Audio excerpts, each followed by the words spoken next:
प्रिय विद्यार्थियों, नमस्कार। मैं Mahavir Singh, associate professor, government Lohia college Churu, आप सभी बीकॉम पार्ट थर्ड के स्टूडेंट्स का स्वागत करता हूं। प्रिय विद्यार्थियों,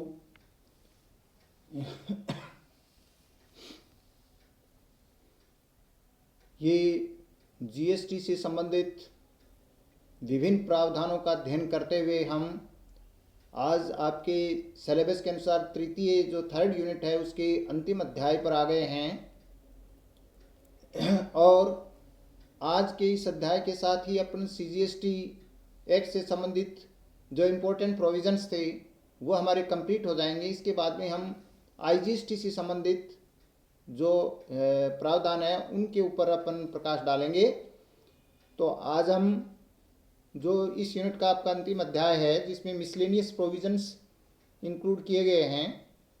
उनके बारे में आज अपन कुछ अध्ययन करते हैं। तो चैप्टर का नाम है आपका माल एवं सेवा कर के तहत विविध प्रावधान, मिसलेनियस प्रोविजंस अंडर जीएसटी। तो जीएसटी एक्ट के अंतर्गत जो मिसलेनियस जो प्रोविजंस या विविध जो प्रावधान है उस एक शीर्षक के अंतर्गत बहुत से प्रावधान, लगभग 80 से ऊपर प्रावधान इसके अंतर्गत डाले हुए हैं। लेकिन उनमें से कुछ इम्पोर्टेंट, कुछ महत्वपूर्ण ऐसे प्रावधान जो कि डे टू डे काम आते हैं उनके बारे में अपन कुछ अध्ययन शॉर्ट में करेंगे। तो इस अध्याय को हम ज़्यादा विस्तृत नहीं लेंगे,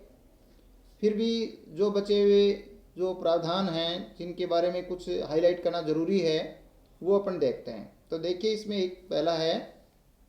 माने गए निर्यात, यानी डीम्ड एक्सपोर्ट क्या होते हैं। तो ये सेक्शन 147 के अंतर्गत ये बताया गया है कि जीएसटी परिषद की सिफारिश पर सरकार द्वारा अधिसूचित माल जिसका निर्माण भारत में हुआ है और जिसे भारत से बाहर उसे आपूर्ति द्वारा नहीं भेजा गया है, चाहे उसका भुगतान भारतीय मुद्रा में हुआ है या विदेशी मुद्रा में हुआ है। यानी इसके अंतर्गत क्या हुआ कि जीएसटी परिषद ने कुछ सिफारिश करती है कि कोई अधिसूचित माल है, कोई यानी विशिष्ट प्रकार का ऐसा माल है जिसका निर्यात, ये मान लिया जाता है कि उसका निर्यात है, चाहे उसका भुगतान भारत की मुद्रा में हो या भारत की बाहर की मुद्रा में हो, लेकिन वो भारत में निर्मित होना चाहिए।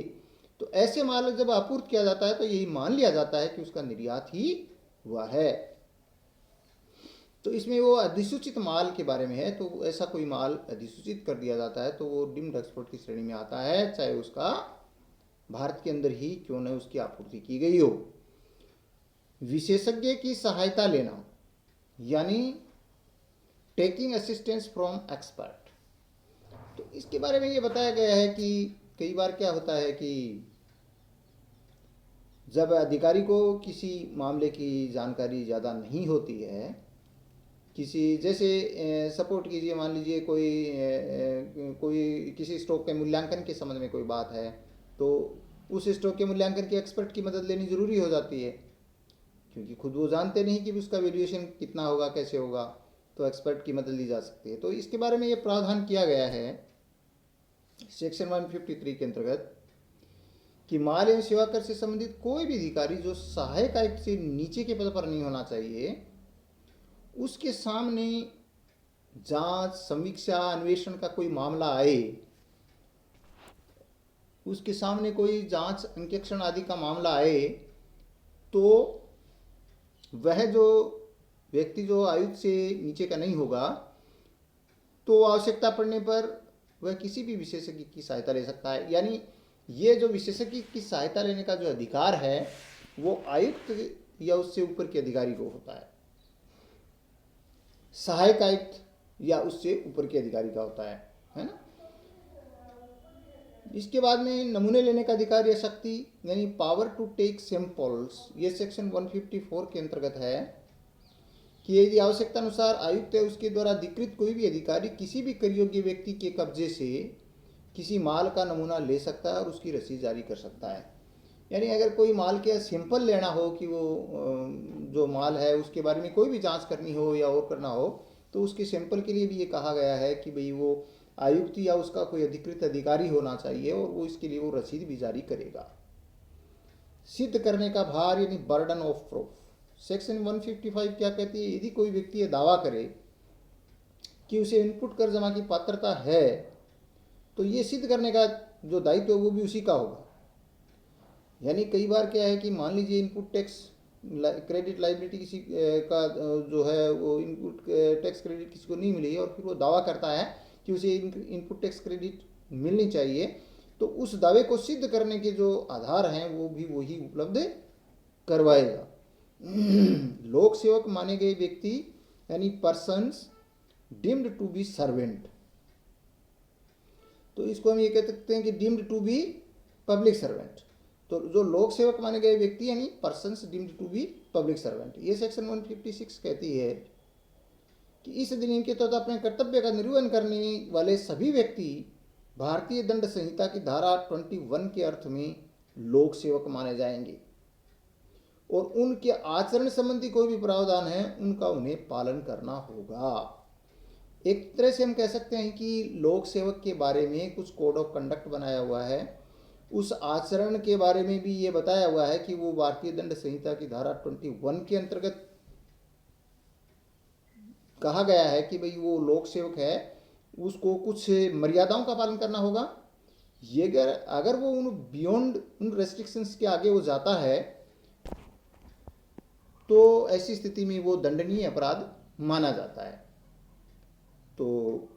इसके बारे में भी ये कहा जाता है कि भाई वो जो इस जीएसटी से संबंधित कोई भी कार्रवाई के दौरान यदि कोई अधिकारी या कर्मचारी अगर मान लीजिए वो किसी प्रकार की उसकी अवांछनीय गतिविधि या उसकी होबनोबिंग विद द डिफॉल्टर अगर कोई पाई जाती है तो वो लोक सेवक की तरह उसके साथ ट्रीटमेंट किया जाएगा और उसके खिलाफ भी वही कार्रवाई होगी जो कि भारतीय दंड संहिता 21 के अंतर्गत लोक सेवक के विरुद्ध होती है। इस अधिनियम के तहत की गई कार्रवाई से सुरक्षा यानी protection of action taken under this act, ये सेक्शन 157, ये जो सेक्शन 157 है ये एक्चुअल में इस टैक्स प्रोसीजर या इस जीएसटी से संबंधित या कर प्रावधानों की अनुपालना करने के वाले जो अधिकारी और कर्मचारी हैं उसके प्रोटेक्शन प्रदान करते हैं एक तरह से, कि यदि कोई अधिकारी या कर्मचारी राजस्व के हित में और सद्भावनापूर्वक कोई कार्य करता है, यानी बिना किसी मिली भगत के या जो है वो सीपीसी के अंतर्गत जो अपराध की श्रेणी मानने वाली चीज़ है उसको छोड़ करके यदि वो एक सद्भावना के नाते मतलब एक सद्भावना के तरीके से कोई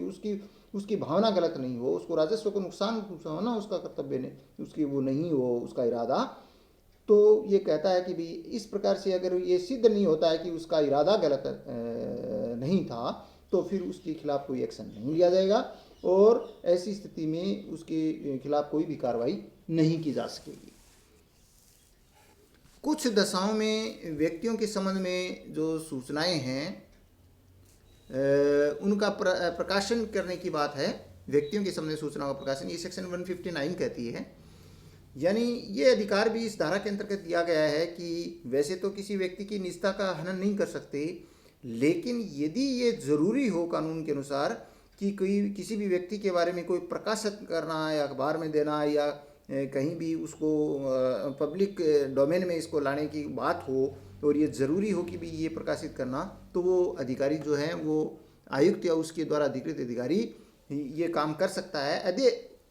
अगर उसके विचार में सार्वजनिक हित में ये अभियोजन या कार्रवाई के संबंध में किसी व्यक्ति का नाम या अन्य विवरण प्रकाशित कराना आवश्यक हो तो वह ऐसा प्रकाशन उचित विधि से करवा सकता है। अब ये उचित विधि क्या होगी ये तो उसके विवेक पर निर्भर करेगा कि वो कौन सी विधि से उसको ये काम करना है कि कहाँ पर कैसे देना है, उसकी एक प्रक्रिया होगी, उसके हिसाब से उसको जो है वो प्रकाशित कराने का अधिकार होगा। केंद्र सरकार का नियम बनाने का अधिकार यानी powers of government to make rules, तो 164 यही कहता है कि भाई ये जो कर संबंधी कोई भी कार्रवाई करने के लिए यदि कोई नियम बनाने की आवश्यकता होती तो इस संबंध में जीएसटी परिषद की सिफारिश पर जो है वो अधिसूचना के द्वारा इसमें नियम बनाया जा सकता है, यानी इसके लिए एक नोटिफिकेशन जारी करते हैं वो, लेकिन जीएसटी काउंसिल उसके लिए सिफारिश करती है कि भाई किसी भी प्रक्रिया के संबंध में कोई भी कानून का चाहे संशोधन हो, चाहे उस संशोधन के अलावा कोई नया नियम कोई डालना हो, तो जीएसटी परिषद पहले सिफारिश करती है और उसके बेसिस पर केंद्र सरकार नोटिफिकेशन जारी करके ये काम कर सकती है नियम बनाने के लिए। बोर्ड द्वारा विनियमन, एक तो यहाँ पर ये क्या हो गया कि rules by the central government, एक बोर्ड द्वारा विनियमन होता है जिसको रेगुलेशन कहते हैं, ये बनाने का अधिकार सेक्शन 165 के अंतर्गत बोर्ड को मिला हुआ है। तो बोर्ड का अधिकार एक रेगुलेटरी अथॉरिटी की तरह काम करता है। तो बोर्ड इस अधिनियम के प्रावधान को क्रियान्वित करने के लिए बनाए गए नियमों के संगत जो है वो विनियम अधिसूचना द्वारा बना सकता है, यानी उसके कॉन्करेंट जो रेगुलेशंस होते हैं उनको भी वो बना सकता है बोर्ड। तो यहाँ पर रूल्स और फिर रेगुलेशंस, अपन जैसे एक सिंपली वर्ड यूज करते हैं कि उसके रूल्स एंड रेगुलेशंस क्या है, that means there is some difference between rules and regulations. तो रेगुलेशन एक जैसे नियम जो हैं वो संवैधानिक रूप से सरकार के द्वारा एक नोटिफिकेशन से बन गए, तो इसी प्रकार से बोर्ड जो है वो उसके लिए विनियम रेगुलेशन की मतलब उसको रेगुलेट करना है, उसको संचालित करने के लिए जो है वो ये रेगुलेशंस बना सकता है। ये काम बोर्ड के द्वारा किया जाएगा और अधिसूचना जारी करता है। नियमों विनियमों और अधिसूचनाओं को रखना, यानी laying of rules regulations and notification, ये सेक्शन 166 कहती है। अभी जैसे अपने ने बात कही कि भाई सेंट्रल गवर्नमेंट रूल्स बनाती है, बोर्ड रेगुलेशंस बनाता है, ये चाहे रूल्स हों चाहे रेगुलेशंस हों उसके लिए एक अधिसूचना यानी नोटिफिकेशन जारी किए जाते हैं। तो फिर ऐसी स्थिति में ये एक इम्पोर्टेंट बात हो जाती है कि ये जितने भी जो रूल्स रेगुलेशंस और इनकी जो अधिसूचनाएं होती हैं उनको 30 दिन के लिए लोकसभा और राज्यसभा के पटल पर रखा जाता है। यानी वो 30 दिन का यहाँ पर मतलब अगर राज्यसभा लोकसभा के जो सेशंस हैं वो सेशन अगर मान लीजिए 2 डिफरेंट अवधियों के अंदर हो रहे हैं तो उनको मिला करके 30 दिन हो सकते हैं। अगर एक ही अधिवेशन लंबा चल रहा है तो वो 30 दिन के लिए, लेकिन इसमें एक 30 दिन की लिमिट है कि वो 30 दिन तक वो रूल्स एंड रेगुलेशंस उसके पटल पर रहेंगे। कोई भी उनके बारे में अध्ययन करना चाहता है, कोई क्वेश्चन करना चाहता है तो कर सकता है, तो उनके पटल पर रखा जाएंगे और दोनों सदनों द्वारा सहमत होने पर मूल रूप में अथवा संशोधन आने पर संशोधित रूप में ही इनको लागू किया जाएगा। तो ये एक बड़ी इंपॉर्टेंट बात है, क्योंकि कोई भी अगर रूल में नोटिफिकेशन जारी होता है, कोई रेगुलेशन में नोटिफिकेशन जारी होता है, तो ऐसे नोटिफिकेशन को पार्लियामेंट के द्वारा अप्रूवल दिया जाता है और वो 30 दिन तक रहेगा पटल पर। तो 30 दिन के भीतर उसका अप्रूवल मिल जाएगा। अब आता है डेलीगेशन ऑफ पावर्स, यानी शक्तियों का प्रत्यायोजन। आयुक्त अधिसूचना में निर्दिष्ट शर्तों के अधीन किसी सत्ता या अधिकारी द्वारा प्रयोग की जाने वाली शक्तियों का प्रयोग अन्य सत्ता या अधिकारी द्वारा करने का निर्देश दे सकता है। तो ये यहाँ पर जो बात है वो एक तरह से अधिकारों के या शक्तियों के प्रत्यायोजन की बात है, जिसको हम डेलीगेशन ऑफ पावर्स कहते हैं। तो चूंकि पावर्स आयुक्त के पास ही होते हैं, लेकिन आयुक्त कोई भी अधिसूचना जारी करके और निर्दिष्ट कुछ शर्तों के अधीन या कुछ विशिष्ट शर्तें पालन करते हुए और किसी भी सत्ता या अधिकारी द्वारा कोई भी अगर शक्तियों का प्रयोग है वो किसी अन्य सत्ता या अधिकारी के द्वारा करने के लिए निर्देश दे सकता है। अब जैसे मान लीजिए कुछ शक्तियां किसी असिस्टेंट कमिश्नर को दी हुई हैं, कुछ शक्तियां हैं उन अधिकारी को दी हुई हैं। अब वो शक्तियां जो हैं वो कुछ शर्तों के अधीन उन शक्तियों को मान लीजिए आयुक्त ये कहता है कि आईटीओ को दे दो, तो वो फिर वो आदेश दे सकता है कि आपके द्वारा जो प्रयोग की जाने वाली शक्तियां हैं इनका प्रयोग ये कर सकेगा। इस तरीके का जो आदेश है वो एक तरह से डेलीगेशन ऑफ पावर्स होता है। तो डेलीगेशन ऑफ पावर्स एक्चुअल में किसी भी अधिकारी के पावर्स को उनके नीचे के अधिकारियों या उनके समानांतर अधिकारियों को डिस्ट्रीब्यूट करने के लिए होते हैं। तो उन डेलीगेशन ऑफ पावर्स को ये किया जा सकता है, इनका कहने का मतलब है, और ये पावर आयुक्त को ही होता है। इसके बाद में देखिए, अब कह दी ये सब एक तरह से मोटे मोटे रूप से में थे। इनके अलावा भी बोर्ड के पास इस अधिनियम के कार्यान्वयन के बारे में कोई एकरूपता लानी है, यूनिफॉर्मिटी लानी है। अधिनियम के अंतर्गत केंद्रीय क्रय अधिकारियों को आदेश और हिदायतें देने का अधिकार है। यानी ये अधिकार बोर्ड को दिया गया है। जो सेंट्रल एक्साइज एंड जो भी जो है टैक्स का बोर्ड है, पहले जैसे डायरेक्ट टैक्सेस के बारे में होता था, उसी तरह से ये जो है कस्टम्स एंड एक्साइज, कस्टम और जो जीएसटी जो बोर्ड है, उसके पास में इस अधिनियम के कार्यान्वयन के लिए जो है वो